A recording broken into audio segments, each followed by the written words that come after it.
conversación y análisis con punto de vista. Aquí comienza Reunión de Pauta, con la conducción de Sebastián Aguirre.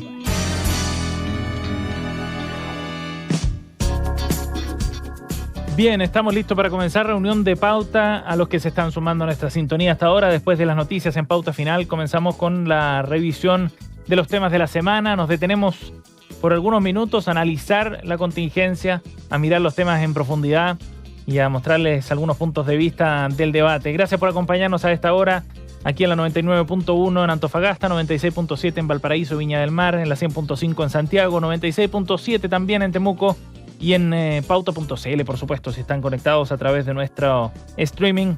Bienvenidos todos a la jornada de conversación del día de hoy. Nuestros panelistas listos para estar junto a nosotros. Vamos a dar la bienvenida ya a Juan Carlos Eichholz, abogado, socio fundador de CLA Consulting y profesor de la Escuela de Negocios en la Universidad Adolfo Ibáñez. Juan Carlos, bienvenido. Hola, ¿qué tal, Sebastián? Gracias por acompañarnos. También está con nosotros Pablo Veloso, abogado y exsecretario general del Partido Socialista. Bienvenido, Pablo. Hola, gracias. Gracias por sumarte. Y Susana Jiménez, ingeniera comercial, exministra de Energía, directora de Invex y Soprole, además consejera de Sofofa. Bienvenida, Susana. Gracias por estar junto a nosotros. Hola, Sebastián, Pablo y Juan Carlos. Gusto verlos. Hola. Igualmente, comenzando una nueva semana con hartas noticias en la agenda, tanto en la Convención Constitucional como en otros ámbitos. Vamos a tener hartas noticias y vamos a estar conversando de los temas que van a marcar la semana. Pero antes de eso, echemos un vistazo a un tema que ocurrió el día de hoy, un hecho que no es nuevo en realidad, porque ha sucedido muchas veces en distintos periodos, bajo distintos gobiernos, y se repite.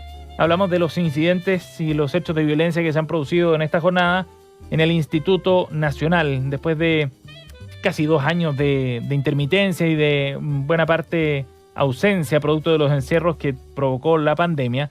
Los overoles blancos volvieron ahí al Instituto Nacional. Este fenómeno de estas personas que protagonizan fundamentalmente estos hechos violentos, donde el Instituto Nacional ha sido tomado en algunas ocasiones, se generan enfrentamientos con carabineros en el exterior. Se hizo conocido fundamentalmente desde el año 2018 y se repetían cada cierto tiempo, como decíamos, pero este lunes volvieron. Cuando este grupo de estudiantes del Instituto Nacional, junto a estos sujetos vestidos de blanco, cortaron el tránsito, de hecho ahí en la Alameda de la altura de Arturo Prat, en dirección al oriente, se enfrentaron a carabineros, como decíamos. Uno de los alumnos terminó con una mano quemada por la manipulación de bombas Molotov. Las clases evidentemente tuvieron que ser suspendidas y esto trae toda una discusión nuevamente sobre el Instituto Nacional. ¿Qué es hoy día el Instituto Nacional, Pablo? ¿Cómo podemos mirar lo que está ocurriendo ahí desde hace un rato en este liceo emblemático? Yo creo que no hay que mirar solo el Instituto Nacional, son varios de los llamados liceos históricos, emblemáticos, que están teniendo hace mucho tiempo problemas graves en el uso y la administración de la violencia. En lo que atañe a estos últimos incidentes, a mí lo que me llama más la atención es que se agrede indistintamente a alumnos, profesores, al director, al rector del INBA le pegaron la semana pasada, y se quemó después de haberlo golpeado él y a otros funcionarios y profesores. Se quemaron, ¿cómo se llama? Una micro enfrente del INBA. Sí. Entonces, es que es lo mismo que pasó hoy día en el Instituto Nacional. Además de eso, hay un clima de mucha violencia. Podemos ver que todas las semanas aparecen grabaciones y videos de los propios alumnos o profesores registrando peleas entre los estudiantes. Claramente hay un fenómeno de violencia que está completamente fuera de control, no hay límites, no hay normas, se vive en un ambiente completamente anómico en el instituto y en los otros colegios. El Estado no parece intervenir ni como garante del orden público, ni desde el punto de vista de la educación, ¿no? Ni el Ministerio del Interior, para decirlo en simple, ni el Ministerio de Educación. Uh-huh. Y me da la impresión que los alcaldes que todavía tienen una parte de la tuición sobre estos centros educativos están completamente superados, tanto la de Santiago como la de otras comunas. Entonces, en este escenario, Para responder tu pregunta, ¿qué es hoy día el Instituto Nacional? Es el recuerdo de lo que fue. Está no ya en una periodo de caída, sino yo diría ya cayó y está en la descomposición del cadáver, ¿no? Yo no tengo la fórmula de cómo se resuelve esto, imagino que ninguno de nosotros la tiene, porque ya habría escrito sobre el particular, pero sí lo que quiero decir es que hay que empezar por restablecer los básicos mínimos, los básicos civilizadores, ¿no? Higiénicos. Y hay que restablecer el orden público dentro de la convivencia dentro de estos centros educativos. Sí, en todo caso, con ese diagnóstico queda más o menos clara la complejidad del desafío. Juan Carlos. Sí, yo comparto todo lo que está diciendo Pablo. Además, eso se ve reflejado en que ya el Instituto Nacional no tiene esa cantidad enorme de puntajes nacionales en las pruebas de aptitud, PTU, PSU, como quieras llamársele, que ocurría antes, ¿no es cierto? Que los antiguos institutanos ya perdieron la esperanza, por lo que yo escucho cada vez más en relación a lo que era esa gran institución. Ahora, y al mismo tiempo han surgido otros, ¿no es cierto? Estos liceos bicentenarios que a veces son tan criticados, pero que de alguna manera están recogiendo a todos esos alumnos de excelencia que provienen de escuelas u otros liceos y que quieren, de alguna manera, poder tener una educación de alto nivel. Hay una cosa que quizás sea interesante mirar, además, ¿no? Son estudiantes del Instituto Nacional y de otros estos liceos emblemáticos tradicionales los que fueron primeramente levantando la voz para pedir cambios sociales. El año 2006, ¿se acuerdan ustedes de la marcha de los pingüinos? Ahí teníamos a varios, ¿cierto?, institutanos, entre otros César Valenzuela, que hoy día es constituyente. Y también fueron muchos que fue ministro de Bienes Nacionales. Julio Isamit, también venía de ahí. Entonces son varios de ahí. Es como que de ahí se empezó también, del Instituto Nacional y de otros liceos emblemáticos, a generar esa movilización. Lo mismo en el año 2011. Y si uno piensa también en el estallido del año 2019, ya venía por lo menos un año antes, 2 años antes, el Instituto Nacional y otros más, siendo de alguna manera el lugar donde se estaban produciendo hechos de mucha violencia, con estos overoles blancos que empezamos a conocer en esa época, y que de algún modo varios conectan con lo que fue el estallido social y particularmente con hechos de extrema violencia de ese día 18 de octubre. Entonces, la pregunta que uno se hace es, bueno, ¿esto que vuelve a ocurrir nuevamente en el Instituto Nacional está anticipando algo respecto de la sociedad? ¿O es que es posible generar ya un cierto quiebre, que esto ya ha llegado a un cierto nivel donde la sociedad, los jóvenes, empiezan también a ser más críticos de lo que ahí está ocurriendo y empiezan a buscar otras vías de evolución social? Susana. Sí, mira, no tengo mucho que agregar, comparto con lo que han dicho, simplemente lamentar esta autodestrucción que ha tenido el Instituto Nacional, como decía Juan Carlos, antes siempre un colegio emblemático que estaba siempre top en los rankings de las pruebas de admisión a la universidad, por lo tanto era un lugar que generaba mucha movilidad social, o sea, le daba esta excelente educación a estudiantes que después podían aspirar a entrar a las mejores universidades. Y sin embargo, hoy día, como dijo Pablo, es solo el recuerdo de lo que era, con una violencia desatada la violencia nunca tiene justificación, ¿ah? Pero ahora además, tratar de argumentar que se están por demandas de mejora de infraestructura, cuando están destruyendo la infraestructura, cuando ya se convirtió en deporte agredir a carabineros y, como decía Pablo, también a profesores, a compañeros, la verdad es que es muy lamentable, es una consecuencia de una violencia, un extremismo desatado y que no ha tenido la reacción suficiente por parte de las autoridades. Hay que ¿A qué te refieres, Susana? Que finalmente esto se desbordó y nunca se ha podido parar. Y nadie quiere tomar esa decisión de alguna manera frenar esta ola de violencia, y hoy día estamos viviendo las consecuencias, las vivimos en el Instituto Nacional y las vivimos en el país también.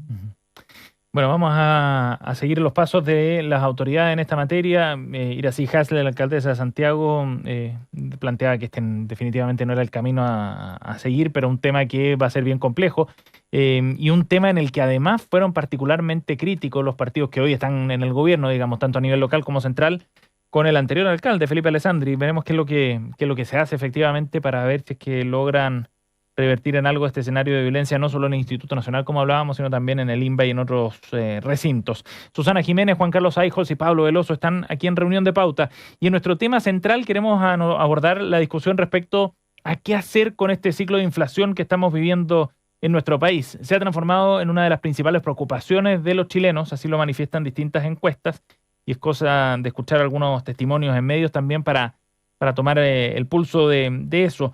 Y en este sentido el gobierno también lo tiene dentro de sus temas centrales porque de alguna manera era un justificativo también para los diputados que estaban avanzando con la idea de nuevos retiros de fondos previsionales, idea que el gobierno estaba tratando de alguna manera de evitar. Pues bien, en ese contexto es que la moneda va a presentar probablemente esta semana un subsidio a productos de la canasta básica, algún tipo de mecanismo de apoyo directo a las familias. No se sabe bien qué mecanismo específicamente, cuál será el paquete de ayudas, pero pronto tendremos novedades respecto a esto. El presidente Boric aseguraba que el alza de costo de la vida es un tema prioritario en el Consejo de Gabinete ampliado, de los constituyentes también. Estamos preocupados por el aumento del costo de la vida para los ciudadanos en un fenómeno que se está dando en todo el mundo. Ayer Camila Vallejo, la vocera de gobierno, adelantaba que no estaban pensando en un control de precios. De todas maneras, Susana, es uno de los temas que ha salido a la palestra porque hay parlamentarios incluso que lo están planteando en esa línea. ¿Qué opciones crees tú que pueden estar a la mano para enfrentar este ciclo de inflación? ¿Y crees tú que el control de precios podría ser uno, como han planteado algunos parlamentarios? Mira, te quiero responder, pero si tú me permites, Sí, quiero hacer una introducción a este tema, por supuesto. porque Por eso partimos contigo, Susana. muchas gracias. Primero porque yo creo que para enfrentar estos problemas como la inflación hay que tener un buen diagnóstico. Uh-huh. Y acá claramente las razones de la alta inflación son muchas. Ciertamente una muy importante ha sido este exceso de liquidez que ha tenido la economía producto del impulso fiscal y sobre todo del retiro de fondos de pensiones, que significó en total 80.000 millones de dólares que se inyectaron a la economía, y eso evidentemente generó un exceso de gastos, un mayor consumo y por lo tanto una presión sobre los precios. A eso evidentemente se juntaron otros factores como aumentos de costos globales, Uh-huh. hoy día más coyuntural el tema de la guerra, ¿cierto?, que ha elevado el precio de muchos cereales y alimentos, efectos de segunda vuelta, tipo cambio, etcétera. Entonces es multifactorial, pero sin lugar a duda, y este es el punto al que quiero ir, y si uno mira de hecho las presentaciones del consejero Nodón del Banco Central, más de la mitad de la inflación es un efecto de presión de demanda, es decir, más consumo producto de esta mayor liquidez. ¿Por qué lo planteo? Porque cuando empiezan a buscarse estas soluciones y no se miran bien las causales, es bien Uh-huh. complejo. Y ahí los medios tienen tremenda responsabilidad. Fíjate que las crónicas que se han hecho en los noticiarios, en los matinales, hablan de, los titulares son más o menos así: ¿cómo se arreglan hoy los chilenos con la alta inflación y sin retiro? Cuando en realidad los retiros fueron una causante de esta inflación y más retiros hubiesen sido más problemas de inflación. Entonces, quería hacer este punto porque al final, si uno quiere abordar este problema, no puede partir con la tesis equivocada de que la inflación básicamente es culpa de la guerra y de especulación de precios, han planteado, y ignorar estos factores de liquidez. Porque de ahí uno puede empezar a analizar cuáles son las políticas que puede tomar la autoridad frente a esta situación que indudablemente es compleja, que indudablemente afecta sobre todo a los hogares más vulnerables porque destinan una mayor parte de sus ingresos o la totalidad de sus ingresos a una canasta básica que ha subido mucho de precio. No quiero robarme la palabra, así que si quieres dame una vuelta, yo después puedo plantear lo que yo creo que son las soluciones. Sí, un buen punto de partida. Juan Carlos. A ver, yo quiero reforzar lo que está poniendo Susana y llamar la atención además sobre las contradicciones profundas, populistas o simplemente de una ignorancia supina de una cantidad importante de parlamentarios que a principios de la semana siguiente estaba tratando de pasar un quinto retiro y días después estaba pidiendo ayuda al gobierno para aquellas familias que se veían afectadas por la inflación. O sea, por un lado estaba buscando aprobar algo que iba a generar más inflación y después buscando medidas para paliar eso. ¿Cómo se entiende? ¿Cómo se entiende una contradicción de ese tipo? ¿Un extremo de populismo o simplemente una incomprensión absoluta de cosas muy básicas en la economía y no querer escuchar a quienes, por ejemplo, el Banco Central, sí saben de esto? Entonces, partamos por ahí. En relación a lo que estaba señalando, es cierto, hay parlamentarios, de nuevo, con una mirada bastante populista e ideologizada, que han propuesto fijación de precios. El gobierno la ha rechazado. Yo creería que el gobierno va a tener la seriedad suficiente para seguir rechazando medidas como esas, que desde mi perspectiva serían ya un síntoma inequívoco de argentinización de este país. Esa es básicamente medidas que han tomado el gobierno de Argentina, muchos otros países, pongo Argentina porque era un país, ¿no es cierto?, que llevaba hace décadas atrás buenas políticas adelante y fue desvirtuándose con el tiempo. Ahora, eso no significa que no haya que hacer algo, pero, por ejemplo, vamos a ver lo que va a proponer el gobierno, subsidios que van directamente a la demanda a través de bonos, cosas de ese tipo, muy bien dirigidos, o, por ejemplo, subsidios a la contratación, extender lo que ya existe como subsidio a la contratación, pueden ayudar en esa línea. Pero sí, hay que, de nuevo, tener cuidado, no caer en medidas populistas y entender que aquí va a haber un ajuste, guste o no guste. No hay otra posibilidad. Va a haber un ajuste fuerte, va a haber que apretarse el cinturón, va a haber dificultades. Ajuste macroeconómico. Va a tener que llevar una política monetaria más contractiva hacia adelante, ya lo está haciendo y va a seguir en ese empeño. ¿Por qué? Porque al final del día, lo decía el exministro de Hacienda, en una entrevista, Ignacio Briones, en una entrevista al Mercurio, ¿no es cierto? La inflación es como un cáncer. O te lo sacas rápido y te pones quimio, o si no, corres el riesgo de que esto haga metástasis, y eso sí que es grave. Sí. Pablo, ¿qué señales políticas ves tú en esta discusión? Y yo creo que, tratando de ir desde toda mi ignorancia a la cuestión de fondo, el problema de la inflación plantea un tópico casi a estudiar, sobre una teoría para gobernar en democracia de la complejidad. Uno podría decir, son muchos, como explicaban muy bien Susana y Juan Carlos, los factores que influyen en la inflación. Pero, ¿quién está llamado a resolverlo? ¿Es el gobierno de turno con las medidas o propuestas económicas? ¿Los mercados son una entelequia gobernada? ¿Existe algo así como alguien que gobierne los mercados en general y en particular? Entonces a mí me da la impresión que son de aquellos problemas que no son necesariamente solucionables por los que aparecen como actores principales de este drama, ¿no? Y por tanto yo creo que todas las perspectivas que apunten a frenarla son relevantes pero no suficientes. Entonces, con las medidas que toma el gobierno, ¿va a resolver el problema de la inflación? No necesariamente. Hay medidas que si toma, va a agudizar el problema de la inflación, por supuesto. Hay una inflación escapada en Europa, en Estados Unidos, por motivos muy distintos a los que hay en Chile, sí. ¿Eso se puede manejar desde acá? No creo. Entonces, esto está en la médula de las discusiones contemporáneas acerca de la complejidad de la gobernanza. Porque uno podría decir, simplificando mucho los asuntos, que hay los pensadores, los expertos, los técnicos, son aquellos que idean un conjunto articulado de opiniones o proposiciones para que se puedan resolver los problemas públicos.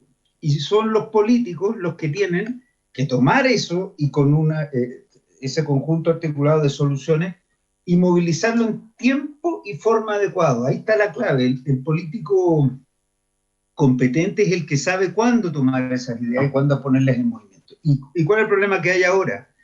que nosotros tenemos esos técnicos. Está Mario Marcel, que entendía perfectamente de qué se trata esto y se opuso siempre a los retiros. Sin embargo, él, como técnico, puso a disposición, él y otros, un conjunto de ideas que era este retiro acotado, que también era incorrecto. Y entonces ahí se mezclan el rol del experto y el rol del político. El experto debiera ser Marcel. Estoy reduciendo para el ejemplo el asunto. Yo sé que la toma de decisiones es mucho más compleja. Y el político debe ser el presidente Boric. Bueno, llegaron a un acuerdo entre ambos que no era tampoco del todo conveniente. Ahora uno puede decir, bueno, tal vez lo hicieron así porque sabían que eso aseguraba que esta mala decisión política que eran los retiros fuera inviable. Y así ocurrió. También podría ser así. Yo no tengo cómo saber lo que pasó en esa toma de decisión. Ninguno de nosotros puede. Pero justamente al aceptar Marcel el retiro acotado, estaba desdiciendo lo que como experto había dicho, y ahora en tanto político, digamos en ese socio del presidente Boric para resolver el problema, no fue capaz de frenarlo. Sí. Entonces yo creo que es interesante. El problema de la inflación es terrible. Yo no quise añadir nada más de lo que dijeron Susana y Juan Carlos, porque ellos lo explican mucho mejor que yo, pero yo creo que hay que mirarlo desde arriba como uno de aquellos problemas que hoy día ponen en desafío lo que a mi juicio ya colapsó en todo el mundo, que son los actuales sistemas de gobierno. Si seguimos insistiendo en esta forma antigua de cristalizar la democracia liberal, no vamos a ningún lado. El alcance es súper potente. Susana. A ver, efectivamente, si uno aplicara teoría económica directa, esto viene un ajuste y va a ser a través de alzas de tasas de interés, y eso al final termina frenando el consumo y la inversión. Eso es como lo que dice la teoría económica. Ahora, obviamente gobernar es distinto, y eso es lo que probablemente llevó al ministro Marcel, en una decisión política, cero técnica, a proponer una mala alternativa que afortunadamente se rechazó, porque habría generado aún más inflación y aún más costos para las personas. Sin embargo, como esto efectivamente tiene un costo grande, como decía, particularmente para las personas más vulnerables, hay opciones. La opción de fijación de precios es la más mala de todas. Esa lo único que hace es generar mercados negros, informalidad, desabastecimiento a la larga por una mala señal de precio.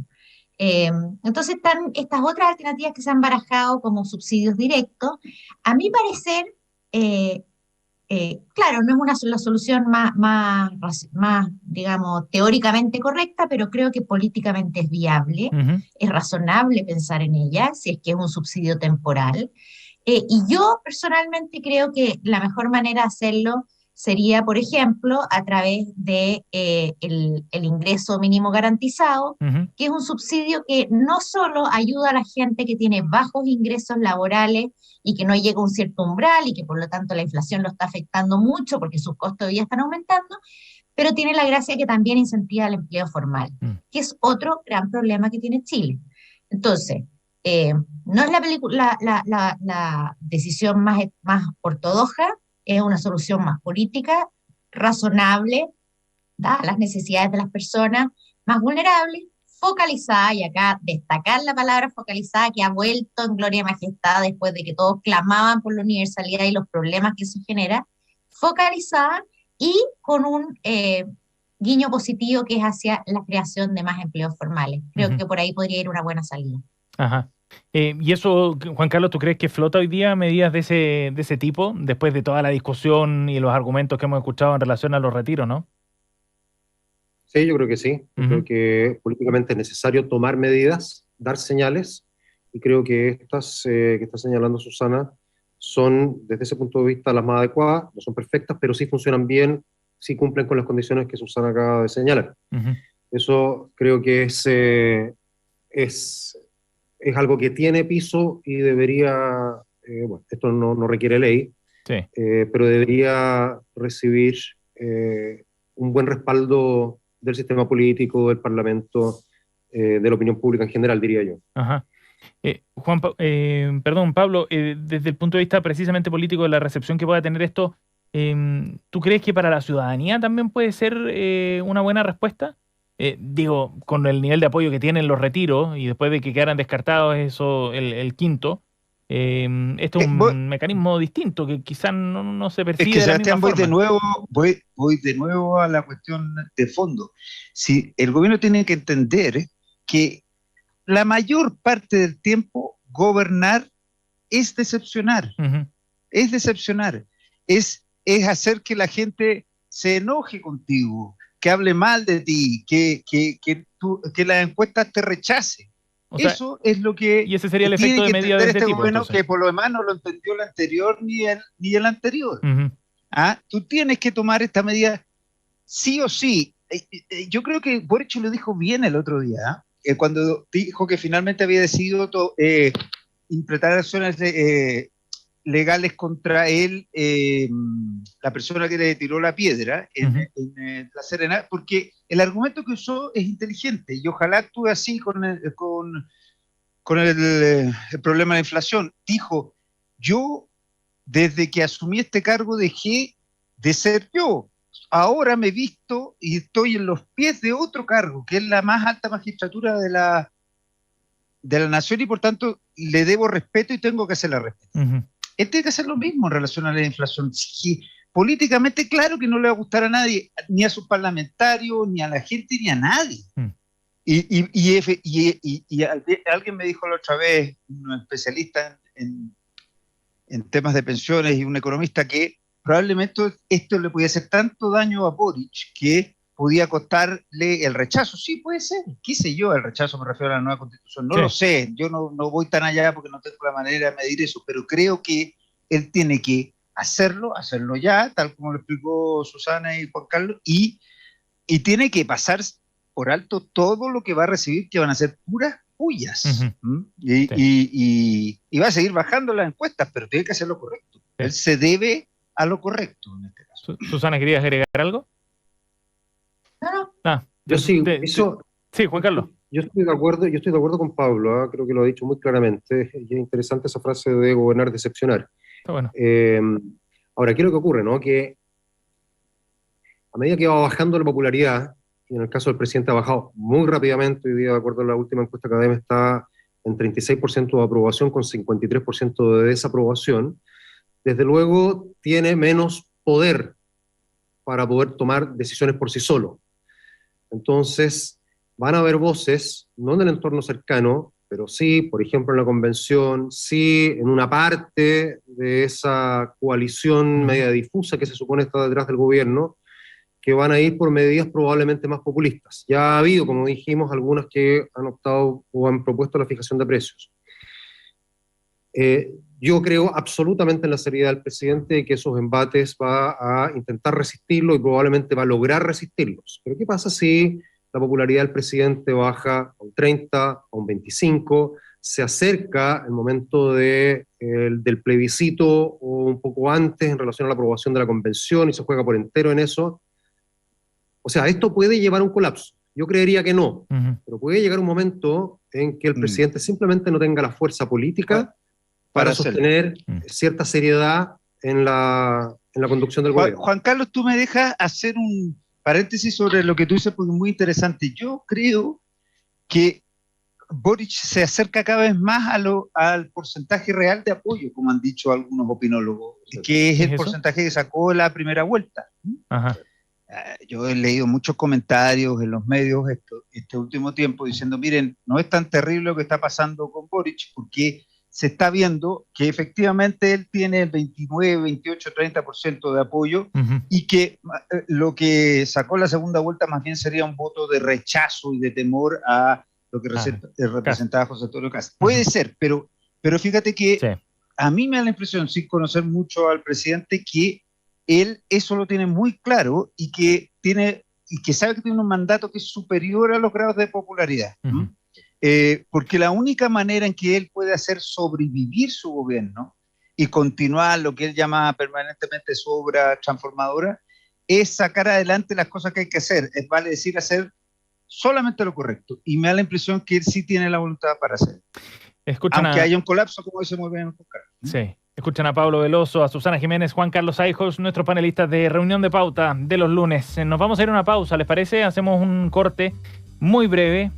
Antes de eso, quiero dejar los invitados a que cada mañana, de lunes a viernes, desde las 8, conozcan 4 miradas globales que buscan interpretar los temas más relevantes del debate en Chile y el mundo. Escucha Marcando Pauta aquí en la 100.5.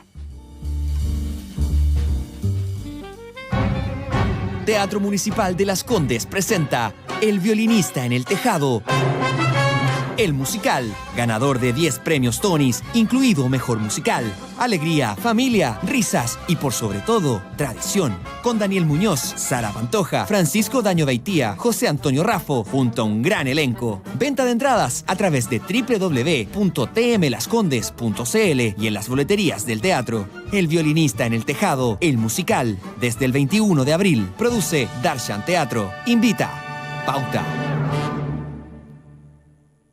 ¿Sabías que estamos transformando Clínica Red Salud Vitacura en una de las clínicas más avanzadas del país? Mejoramos nuestra urgencia haciéndola más moderna y cómoda. Aumentamos consultas y especialidades para atenderte mejor. Nos equipamos con el resonador con inteligencia artificial más moderno de Chile y mucho más. Descubre lo que hace a Clínica Red Salud Vitacura una de las más avanzadas del país en Avenida Tabancura 1185 Vitacura y reserva tu hora en redsalud.cl. Red Salud. Mejor salud para Chile. Pauta y Movistar te invitan al seminario Ciberseguridad, una hoja de ruta, en el que participarán autoridades de gobierno, expositores internacionales y miembros de la academia. Este jueves, a partir de las 9 de la mañana, a través de streaming en www.pauta.cl. Sé parte hoy de las conversaciones del mañana. Pauta, hablemos de verdad.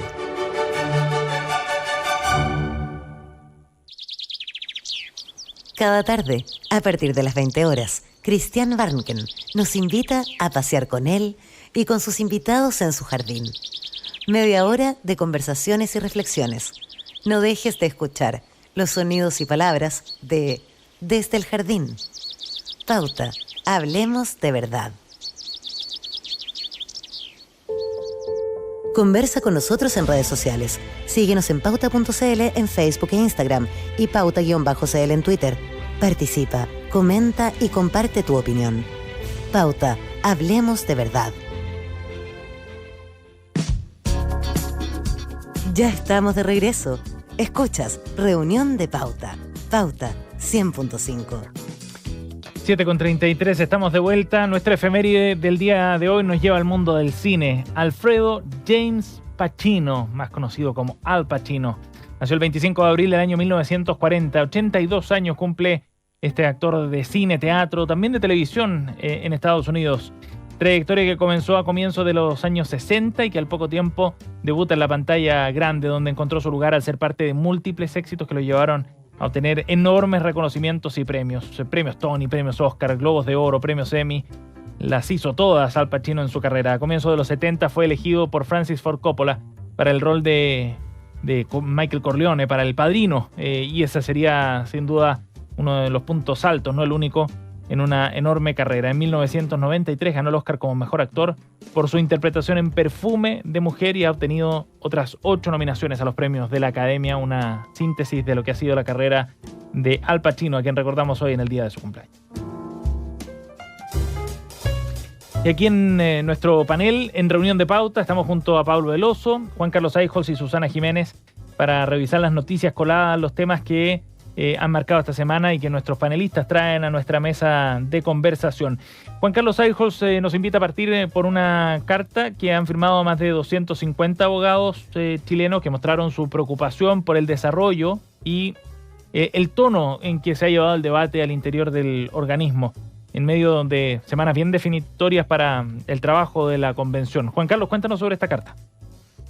Sí, la puse ahí como un ejemplo, dentro de varios más, de algo que está haciéndose, creo yo, cada vez más visible, que es una inquietud muy generalizada en muchísimas personas respecto de lo que está ocurriendo en la convención. No es la primera vez que hablamos de esto, desde luego, pero están apareciendo cada vez más manifestaciones de distinto tipo en redes sociales, en medios formales como esta inserción de estos más de 250 abogados que están desde distintos sectores mostrando aprensiones muy fuertes al trabajo que se está haciendo en la convención, pero algunos más directamente, otros más indirectamente, buscando una salida alternativa. ¿Y bajo qué supuesto? Y esto lo muestro, por ejemplo, en el debate que se produce ayer en Estado Nacional. Estaba el senador socialista Juan Luis Castro y estaba Patricio Fernández, que dentro de la convención es un moderado, ¿ya? Y el senador Juan Luis Castro da a entender que ha habido conversaciones entre senadores para buscar un acuerdo alternativo. No es que haya una tercera vía ni mucho menos, pero para decir, si es que hay un rechazo, esto va a seguir siendo conducido por otras vías. Frente a lo cual, Patricio Fernández le dice, bueno, pero eso no debería ser posible. Yo entendería que las fuerzas progresistas tienen que estar jugadas por el apruebo. Y si no resulta ganador el apruebo, bueno, ahí se verá. ¿Qué es lo que ocurre? Que es algo que yo no veo en el discurso de los convencionales, y particularmente estoy hablando de los moderados. No hay suficiente conciencia de que a esta altura ya se han aprobado más de 260 artículos. Solamente como referencia, la Carta Nuestra tiene 120 artículos. O sea, esto está llevando desde luego a ser una de las constituciones más largas, más extensas en el mundo. Pero además el contenido de muchísimas de esas normas que se han aprobado ya ponen, ¿no es cierto?, a esa posible nueva constitución en un lugar que, diría yo, cuestiona en gran parte lo que es la institucionalidad actual. Nos lleva a un terreno completamente desconocido, bastante refundacional. Yo me he dado la tarea de estar leyendo los artículos que van siendo aprobados. Hasta el momento no he podido encontrar un solo artículo de la actual Constitución que esté puesto en el proyecto de nueva Constitución. No he encontrado uno solo. ¿Qué es lo que da a entender eso? Bueno, realmente aquí hay una refundación. Realmente fue escribir esto en una hoja en blanco. Y los procesos de cambio no son así. Los procesos de cambio tienen gradualidad. En los procesos de cambio yo conservo ciertas cosas, agrego otras. Entonces, creo que hay poca conciencia y poca autocrítica en la convención respecto del lugar hasta el que se llegó. Hoy día empieza a aparecer una cierta moderación, obviamente influida por el cada vez mayor puntaje del rechazo en las encuestas. Pero ya es mucho el terreno que se ha avanzado y creo que es legítimo que haya una conversación más pública acerca de qué es lo que ocurriría si es que hay rechazo. Susana.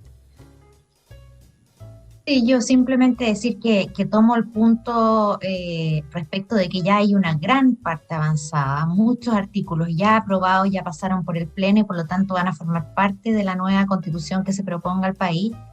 Y la verdad es que cuando uno lee esta carta, por ejemplo, de los abogados o escucha algunos testimonios de personas conocidas, hemos visto la de Fulvio Rossi, un médico, que en el fondo dicen desde su vereda, bueno, ¿por qué están tan preocupados, no? Y no es solamente un tema, es el problema de que se pone en riesgo la independencia del Poder Judicial, el que se crean sistemas de justicia distintos, el que no hayan contrapeso y se elimine el Senado, el que se vulneren o se debiliten derechos como el derecho de propiedad, de emprendimiento, el derecho de autor, que generó tanta polémica también con los artistas, el que ahora se haya un ofertón de derechos sociales no financiados. Entonces, básicamente es una promesa que no es tan clara que se pueda cumplir. Entonces, la verdad es que ya empiezan a surgir voces de preocupación y que ya seguir diciendo, no, si creemos que esto va a ser algo razonable, mirando estos artículos, la verdad es que yo creo que ya se han ido quemando etapas. Uno pensaba que lo que salía de las comisiones iba a ser mejorado en el Pleno, algunos apuestan al comité de armonización, que la verdad es que no es así, porque lo único que va a hacer es armonizar, no puede borrar nada. Y por lo tanto se ve complejo y es comprensible que surjan preocupaciones de, bueno, ¿y qué pasa si? Hay que tener una salida. Pablo. Mira, yo voy a hablar de la carta de los abogados, pero quiero mencionar algo que dijo Juan Carlos. A mí me pareció muy irresponsable y muy poco serio, como suele serlo, Juan Luis Castro cuando dice que insinúa, claro, porque es verdad que no lo afirmó, insinúa que habrían conversaciones. ¿Por qué tiene que ver eso las conversaciones del Senado con lo que está haciendo la convención. Eso es claramente un intervencionismo, lo que mismo que los convencionales, o sea, que ellos mismos alegan cuando los convencionales discuten sobre el Senado, ¿no? Entonces me parece muy errado, y ni siquiera le respondería como le respondió Patricio Fernández, diciéndole que deberían jugarse por el apruebo, sino que de verdad, ¿por qué se mete en lo que no le incumbe? Y nadie le ha pedido que planifiquen escenarios de salida. Pero bueno, eso es una nota al margen. A ver, yo quiero decir que la carta de los abogados, voy a ser cuidadoso porque uno de mis hermanos lo firma y mis mejores amigos están ahí, así que no quiero tener problemas familiares.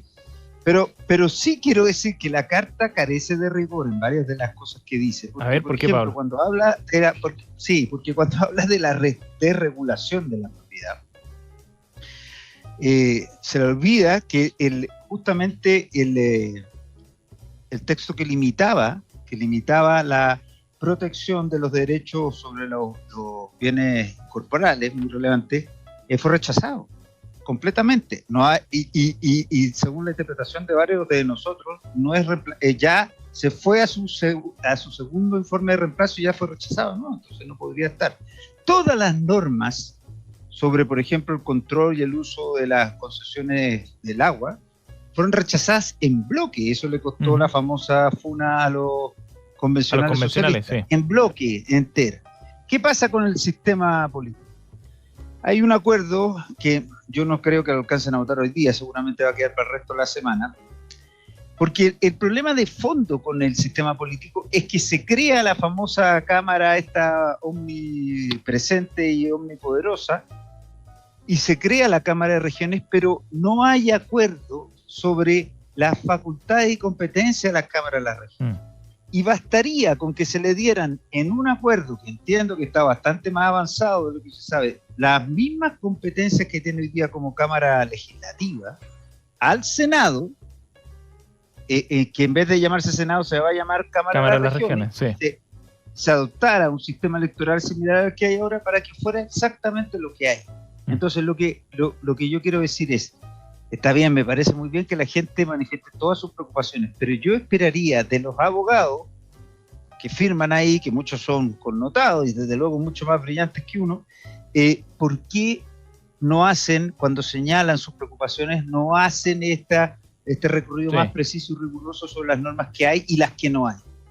Y en el resto estoy completamente de acuerdo de la manifestación de su preocupación, incluso lo que dice mi amigo y ex compañero de partido de Fulvio Rossi, yo lo entiendo también, y me parece muy bien que la gente se manifieste y no tienen por qué ser objeto de funas y de persecuciones por hacerlo. Eso me parece ridículo. Bueno, vinculemos de inmediato esta conversación con la noticia colada que trae Susana, que tiene que ver con esta idea del gobierno de no ser neutral en el proceso constituyente. Un tuit por ahí del ex ministro y ex intendente de la región de la Araucanía, Luis Mayol, sobre este tema. Susana.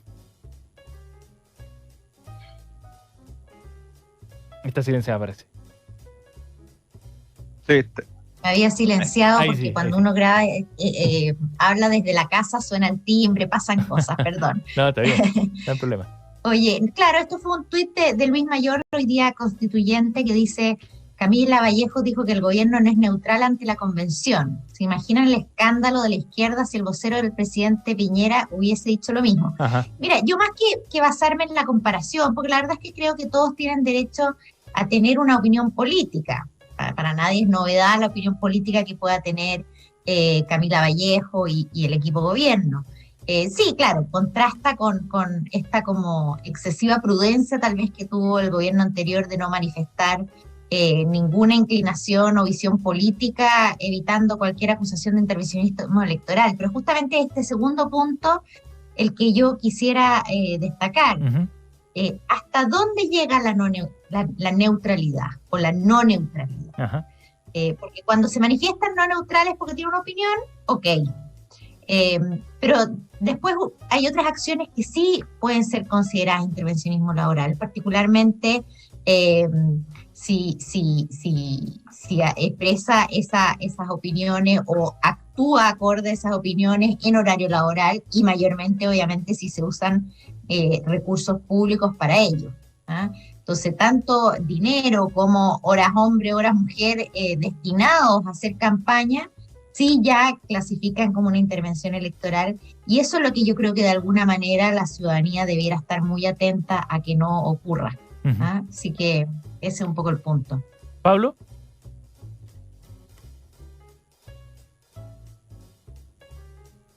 Me pasó lo mismo que Susana. Exactamente. Entró Sí, más violento desde que entró mi perro a donde estoy, y eso fue escandaloso. Yo comparto lo que dice Susana, en el sentido de que uno puede emitir las opiniones que quiera sin caer en intervencionismo electoral, pero creo que a Luis Mayol se le olvida que esta instauración de este clima de echarle la culpa a todo, de todo lo negativo para el país, lo perjudicial al gobierno anterior, fue una cosa que instaló Sebastián Piñera, yo diría que no en el primero, así en el segundo gobierno. Él dijo, yo nunca me voy a olvidar jamás, de una entrevista que salió en una revista que ya no existe en papel, ¿Qué pasa?, en que él decía, el gobierno de Michelle Bachelet ha puesto al país de rodillas y yo lo voy a poner, hay que levantarlo, yo lo voy a levantar. Y así dijo hizo un montón de juicios que a mi juicio no contribuían para nada al debate razonado y razonable que debe haber en la política. Entonces, yo creo que efectivamente desde hace rato que el clima está completamente saturado de lugares comunes, agresiones, y esto lamentablemente de nuevo no ocurre en Chile, hermano. No sé si tuvieron la oportunidad de ver cómo trató Macron a Le Pen en el último debate, un poco antes de la segunda vuelta, la semana pasada, que la acusó poco menos de estar tirando ella las bombas desde Rusia a Ucrania. Es impresionante lo que dijo. Además hizo una serie de juicios, la acusó de una serie de intervenciones que nunca ocurrieron, falsas, digamos. Sí. Y además con una rabia y un nivel de maltrato, ¿sí? Tremendo. Y entonces lo que quiero decir, bueno, ¿para qué vamos a hablar de los debates Trump-Biden, las cosas que se decían? Yo creo que deberíamos hacer un esfuerzo para en eso empezar a razonar, a construir argumentos, no sé, debiese primar la sensatez. Porque claro, Mayol tiene razón. Es verdad que probablemente si el gobierno Piñera hubiese dicho que no era neutral y que quería un determinado resultado para el plebiscito de entrada, le hubiese sacado, no vamos a usar le hubiera ido mal, digamos, ¿no? Pero también es cierto que esa cosa de contar la acción política del otro, retratarla como un desastre total, sí. No es solo patrimonio de la izquierda en Chile. Juan Carlos. A ver, muy brevemente, yo no sé cuál es la regulación que se aplica para el plebiscito del 4 de septiembre en términos de campaña, de comunicación. No sé si es exactamente la misma normativa que se aplica a cualquier campaña política en tiempo de elecciones.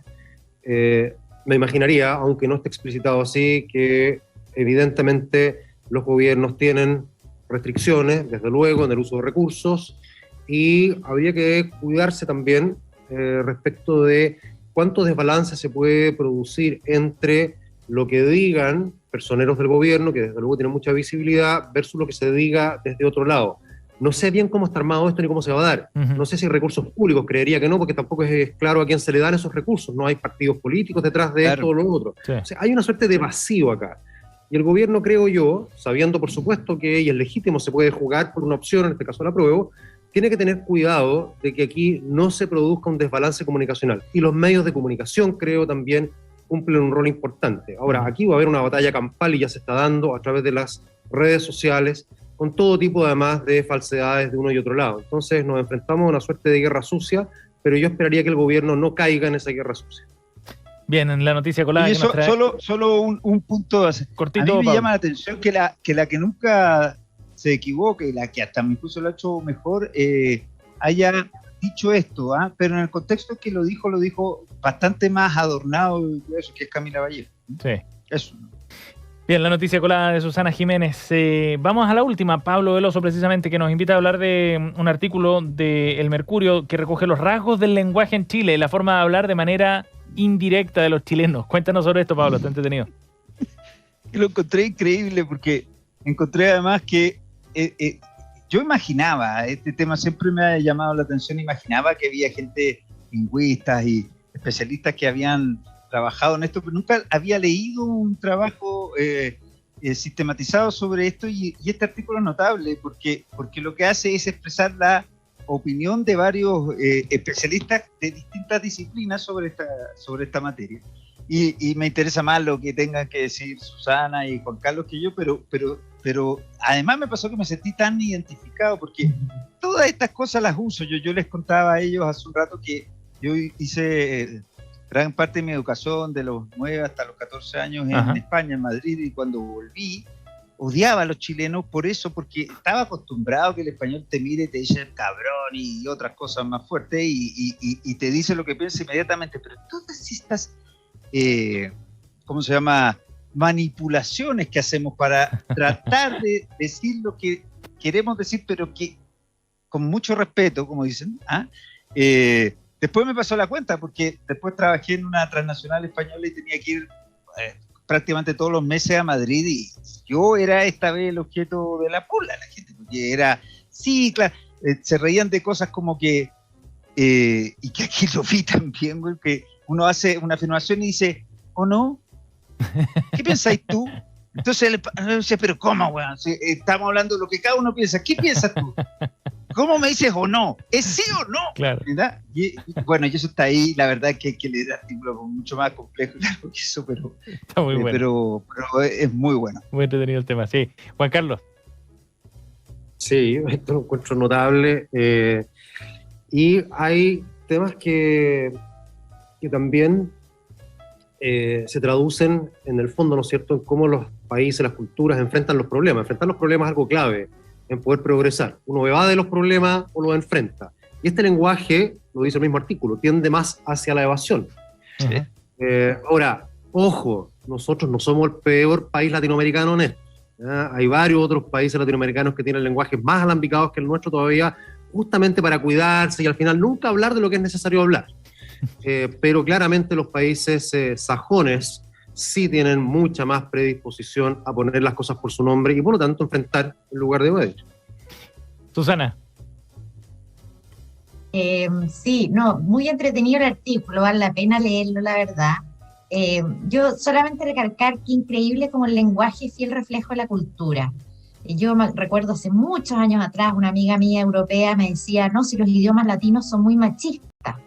Porque claro, nosotros hablábamos de los amigos, incluía amigos y amigas, o los chilenos, y todo eso que hoy día no extraña que sea tema en el lenguaje más generalizado, ¿cierto? Ahora, yo creo que esta característica de que somos escurridizos, como dice el artículo, yo creo que tiene de bueno y de malo, ¿no? Lo bueno es que tal vez tratamos de suavizar, queremos ser amables. Cuando dice un cafecito en vez de un café, o los apodos, es brutal. Mis amigas son todas Pili, Maca, Benny, todo como acortado, chiquitito, ¿no? Es como tierno. Es verdad. Pero también tiene, claro, este lado negativo, que es poco directo, poco honesto, y que nos lleva tantas veces a decir, oye, nos vemos, cuando no tenemos ni pensado vernos. O estas cosas no me sí, pero no. Así que es fiel reflejo. Muy entretenido, muy entretenido. Está disponible en el diario Mercurio en la edición de este domingo el artículo entonces que nos recomienda Pablo Veloso. Estamos junto a Susana Jiménez, Juan Carlos Eijols y Pablo Veloso en reunión de pauta, y al cierre dejamos un espacio, 1 minuto para cada uno de nuestros panelistas para que nos den algún dato recomendado para esta semana. Juan Carlos.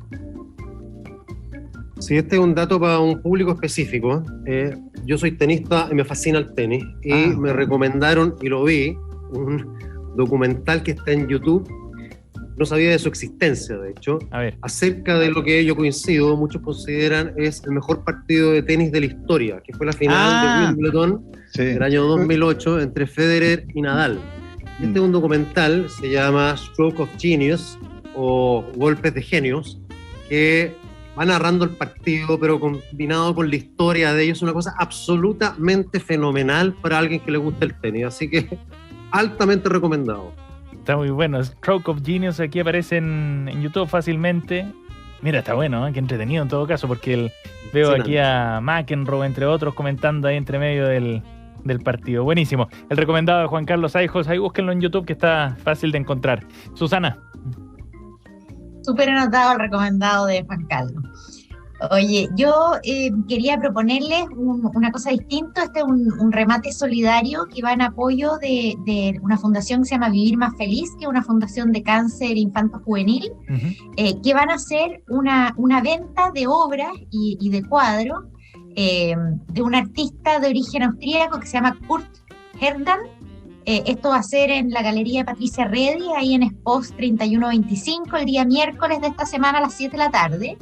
Y lo bonito es que todas estas obras van a ser destinadas a financiar la construcción del Troy Araucanía, que es un centro de atención justamente de niños y niñas con cáncer en la zona sur, y que les hacen terapias basadas en la risa, la música y el juego. Así que una bonita fundación y una bonita forma de colaborar a través de estas obras de arte fantásticas que se van a rematar y que se pueden ver ya desde hoy en la galería.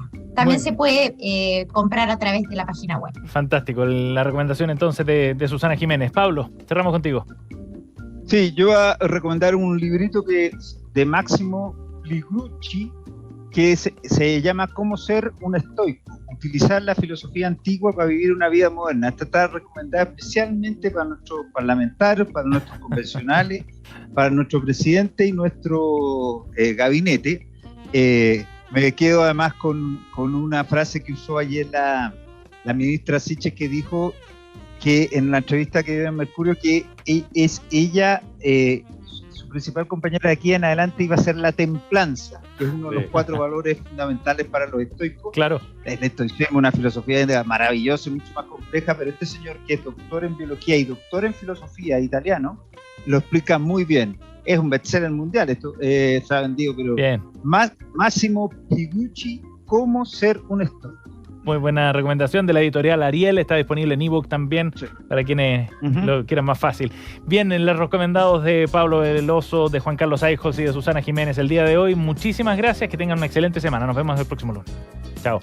Chao, chao. Gracias, nos vemos. Chao. Ya viene desde el jardín Cristian Bark, quien nos acompaña aquí a la 100.5 en unos minutos, conversando con Cecilia Montesinos, profesora de Ciencias de la Escuela Rural Hueque, en Chaitén, en unos minutos aquí en Radio.